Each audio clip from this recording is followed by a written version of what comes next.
Today we're in New Mexico on the Floyd Lee Ranch with the United States Outfitters hunting big bull elk with Staff Sergeant Ian Newland, and Wired Outdoors starts right now.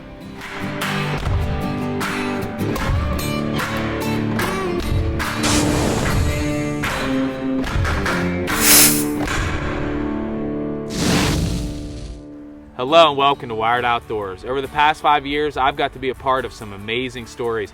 And this show here may just take the cake as one of the most amazing stories I've ever been a part of. And as many of you know, each year we raise money to send children suffering from life-threatening illnesses and wounded veterans on their hunt of a lifetime.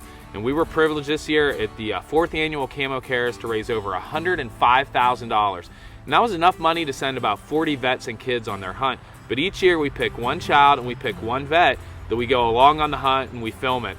And we had the privilege of meeting a great soldier, Pete Sutherland. He came to Camo Cares this year, he addressed the crowd. And unfortunately, I was on my way to a New Mexico archery hunt, and Josh Kinzer from Military Warrior Support Foundation, he calls me and says, "Hey Jason, I have bad news." He said, "Pete's really sick, his doctor won't clear him for the mobility impaired hunt, and he won't be able to go this year." And we're only a few weeks out from the hunt. And I said, "Well, you tell Pete this, Pete's not getting out of it. We're taking him next year on the hunt. But in the meantime, you think you could find us another guy?" He said, "No problem, let me get back to you after your hunt." So Josh gives me a call and I get back from New Mexico and he says, "Hey, I got a great guy for you, Ian Newland. He lives in Colorado. He has an amazing story. When he was in Iraq, he was injured, but his life was saved by a 19-year-old kid who jumped on a grenade and saved his life, and he wants to dedicate this hunt to him." And Josh and I were talking for a little bit, and I said, "Hey, it's an amazing story. We can't wait to take him and honor him on this hunt." And we just happened to be talking a little bit longer, and Josh mentioned the name. He said, "Ross McGinnis." It got silent, and I said, "Wait, did you just say Ross McGinnis?" And he said, "Yeah, have you heard of him before?" I said, "Have I heard of him?" I said, "He is from our hometown. He went to the same high school I went to." And when I say same high school, that's less than 100 kids in a class. We're not a big city high school. We're a small town. He is our hometown hero, Medal of Honor winner. And I just got goosebumps, and I didn't know what to say. But at the end of the day, we were going to be taking one of the soldiers whose life was saved by our very own hometown hero, Ross McGinnis.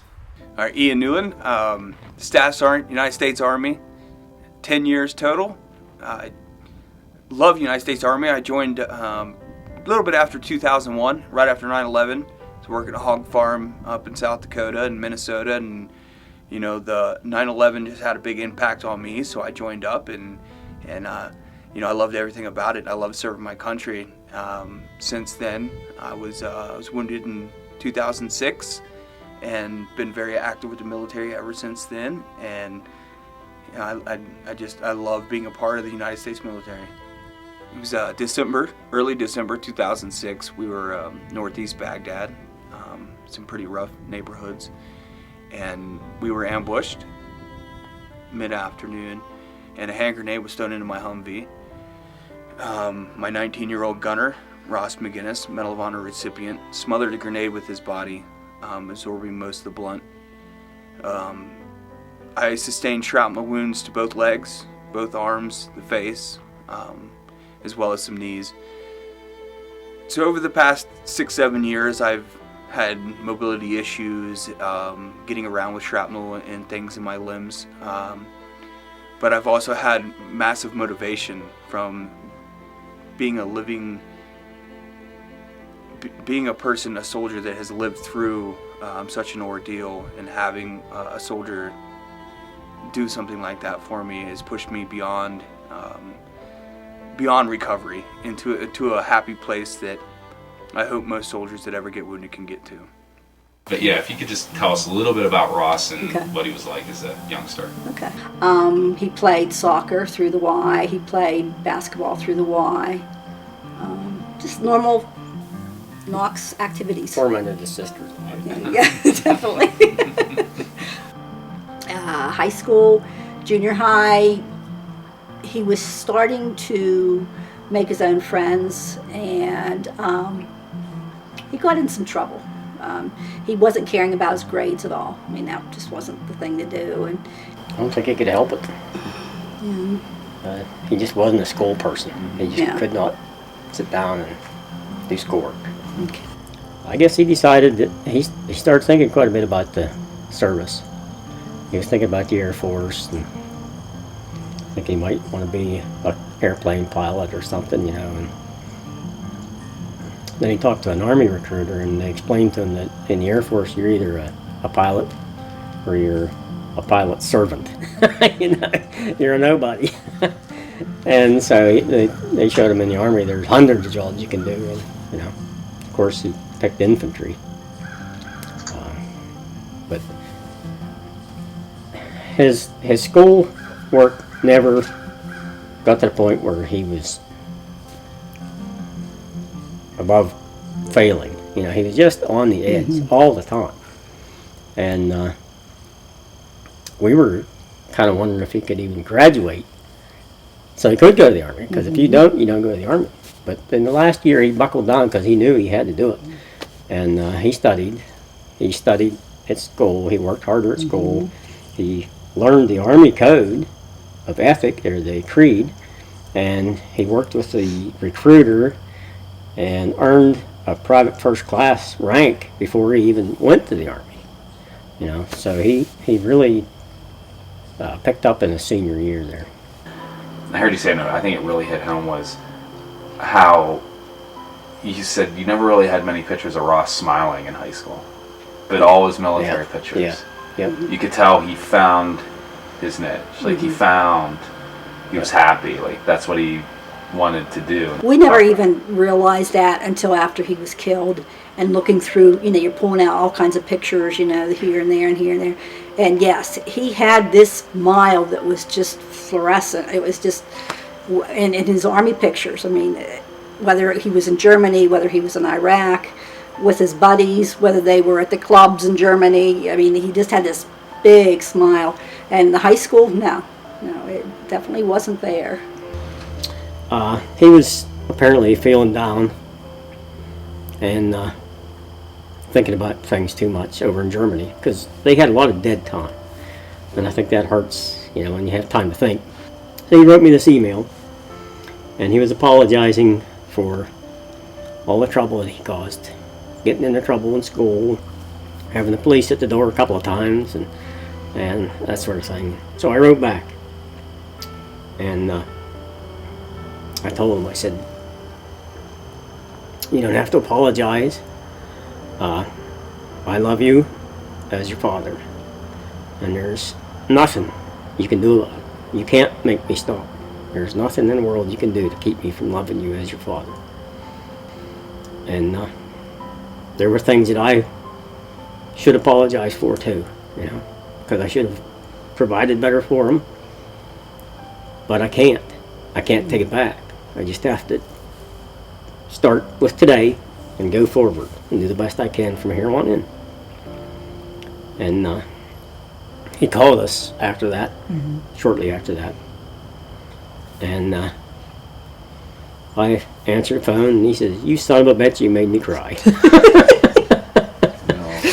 A few years ago,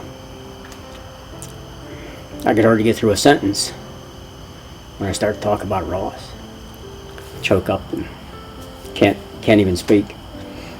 Now I can think about him, and it doesn't break me up. I think about him with pride more so than with grief, because everybody dies. Everybody is going to die. It's how you die that really makes a difference, at least when you're in a situation like he's in. You know, he could have jumped out of that Humvee, and he might have died anyways, because that wasn't the only thing that was happening right now. They were ambushed. He could have jumped out of the Humvee and got shot and died as a coward, or, you know, as not as a coward necessarily, but as a person who just didn't accept that awesome responsibility. But he didn't, you know. He had very little time to think about it. But he accepted the fact that he's the only one there that can do this. It's got to be done. So he did it. So he died well. And I can be proud of what he did. And I said this a long time ago too, right after he died. He didn't become a hero to me when he jumped on that grenade. he became a hero when he put on that uniform. And he decided that he wanted to be a soldier. In the time of war, when he knew darn well that he wasn't just going to be on base at home, taking it easy, that he was going to see combat. That's when he became a hero to me. Well, Ian, I'll tell you this. I don't care if you get anything or not. I just want you to have a heck of a good time while you're out there doing it, because your chances of getting one is much less than your chances of coming home with Iowa. So you might as well enjoy the hunt rather than make it depend on whether you get something. But I also, I want to remind Ian that his life is his, that he should live it to the fullest, the way he wants to live it, not the way somebody else thinks that he should live it. What a humbling experience to be able to sit down with Tom and Romaine and hear them talk about Ross. And we were so privileged to just be a part of that. And Kyle and I both want to say thank you so much. Now all we have to do, Kyle's going to be flying to New Mexico. He's going to be meeting Ian Newland and his wife Alex, and they're going to be hunting with our good friends. There couldn't be a better place in the world to go than United States Outfitters, and hopefully see Ian take his very first elk. You know, as a staff sergeant, my job was to train and prepare infantrymen for the front lines of battlefield in Iraq and Afghanistan. And I met Ross McGinnis maybe 3 days after he showed up to our unit. And, I took him under my wing. He was just one of those soldiers that was skinny as can be and wiry, but always had a smile on his face. He had that Pennsylvania attitude. He was just always excited about what he was doing, where he was going, and just loved being a soldier. So when we got to Iraq, he maintained that. A lot of guys lost that, and the elements just beat him. But Ross he continued to have that ferocious experience as a soldier, to be completely fun to be around. He loved education. Always asked me, Sergeant Newland, how do we do this? How do we do that? What does this weapon do? And how do we do it? It's just a great guy all around.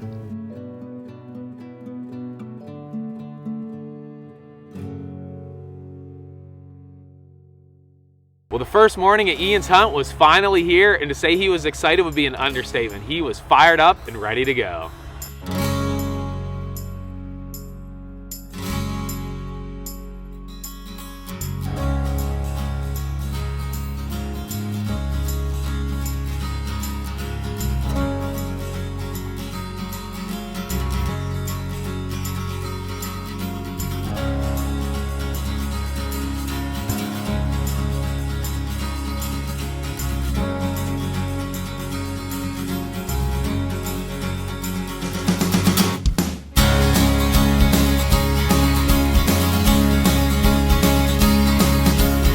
Well, Ian and Alex had a great morning. They saw a ton of elk, but they weren't able to get quite close enough to pull the trigger. And it's getting a little bit late in the morning, about noon, but this hunt isn't over yet. George spotted a good bull, and they're gonna make a move. Being up on top of the ridge, looking over in the canyon, I've seen 2 or 3 bulls that are one's pushing cows, and looked like a pretty good bull. So we're gonna go up over the top and maneuver around the upper end so we got the wind right, and then we will see if we can pick him out. If we can't, then I'll probably set you up, back off, and call a little bit, hoping to get him up and out. Awesome. Okay.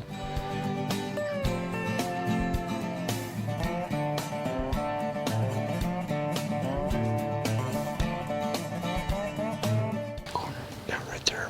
Okay. Yeah, out enough that you can shoot back in there.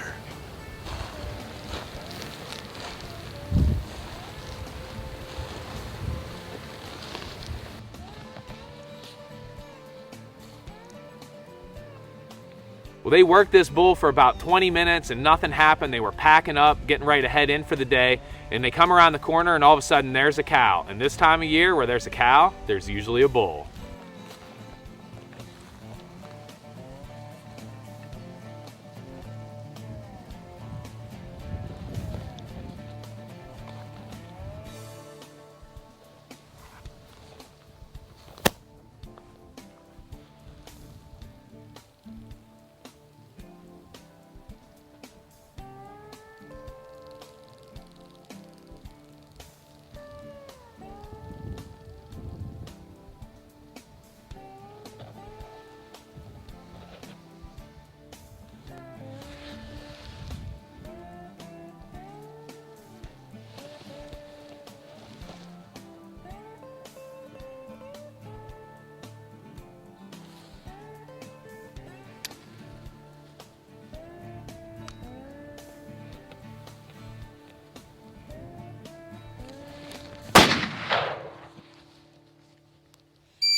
I think he went down.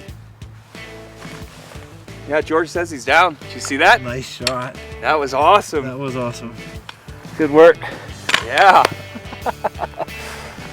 I didn't even know there was a bull there. Yeah, Like, no, seriously. The cow, she went up and she kind of looked back, and I saw George kind of peeking over the corner there, and then you could see his horns come out. And Oh, I was scrambling because I saw the cow and I didn't even have the tripod set up, and I'm just like, okay, I'll film the cow. This is all good. And then George starts waving, and yeah, all of a sudden here comes the bull. and he got 90 yards in front, took that last step, Yep. one shot. Oh, you put it on him. It was a great shot. Yeah, that was good. Yep. Good. I lost sight of him in the camera, but I know he's down. Yeah, he's down over there. Very good. Let's go check him out. Let's go get him.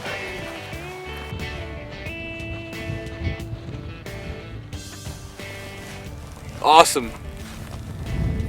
First bull elk. First bull elk ever. And I got it here in New Mexico with United States Outfitters, thanks to Wired Outdoors and Camo Cares and Military Warrior Support Foundation. Made it all possible so me and Alex could come out here on this beautiful day and take this beautiful animal home with us.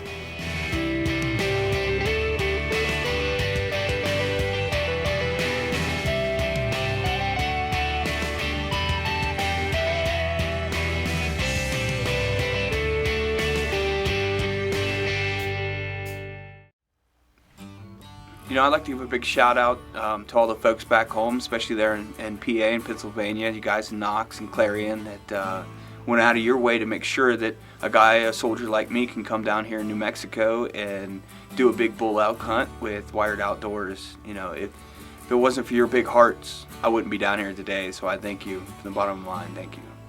Yeah, it's funny you asked that. Yeah, I thought about Ross, you know, a few times. I think about Ross every day, to be honest with you. I think about that guy. You know, he became family to me. And yeah, being out here, climbing around something as majestic and as beautiful as New Mexico, being out here with United States Outfitters and looking at these big animals and having an opportunity like this, yeah. You know, he crosses my mind constantly. The sun comes up, and there's a couple times where, you know, the shrapnel put a lot of pain in my hips or my knees, and you know, I thought about just taking a knee and saying, hey, we can hunt from here, but, you know, I could hear his voice clearly saying, you know, keep going, Sergeant, and I know you can keep going. I remember you pushing harder than that. So, yeah, I thought about him out here at Floyd Lee Ranch. You know, I think about him on a daily basis. If I had a direct line to heaven, which is where I know he is, to McGinnis, I think the first thing I would say is thank you. And I love you. Yeah, what an awesome soldier and man you are. And I believe I have that connection. You know, I feel it out here. I feel it when I got a phone call from Military Warrior Support Foundation letting me know that there was a hunt put together from Ross McGinnis' hometown that they wanted me to go on. You know, it's moments like that to let me know that I do have a direct line of contact with Ross McGinnis, and I feel it every day, and every day I tell him, and I will tell him, thank you, and I love you, and I miss you, little brother. Thank you for joining us on Wired Outdoors. And what can I say that really hasn't already been mentioned? And I think Ross's dad, Tom, he summed it up best when he said, Ross didn't become a hero to him when he jumped on a grenade. Ross became a hero when he put on that uniform. And here at Wired Outdoors and Camo Cares, we want to say thank you to all of our veterans, and what an honor it was for us to do this show and remember somebody so special from our hometown. And if you were touched by this show, here at Wired Outdoors and Camo Cares, we wish we could send every veteran on a hunt. And I know that that's not possible, but we're sure as heck going to try. And everybody should know 100% of the money that we make at Camo Cares goes to the vets and the children. Not one dime goes to a paid employee. So if you like what we do and what we do with these veterans and the kids, we encourage you to donate to us by visiting our website at wiredoutdoors.com, click on Camo Cares. And we can't say it enough, we could not do this without the help of many, many people, from the sponsors and all the people who come out that day. So from the bottom of my heart, all of the Wired Outdoors crew, the Camo Cares folks, we can't say it enough. Thank you, and we'll see you at Camo Cares 5 on June 21st in Freiburg, Pennsylvania. He didn't become a hero to me when he jumped on that grenade. He became a hero when he put on that uniform.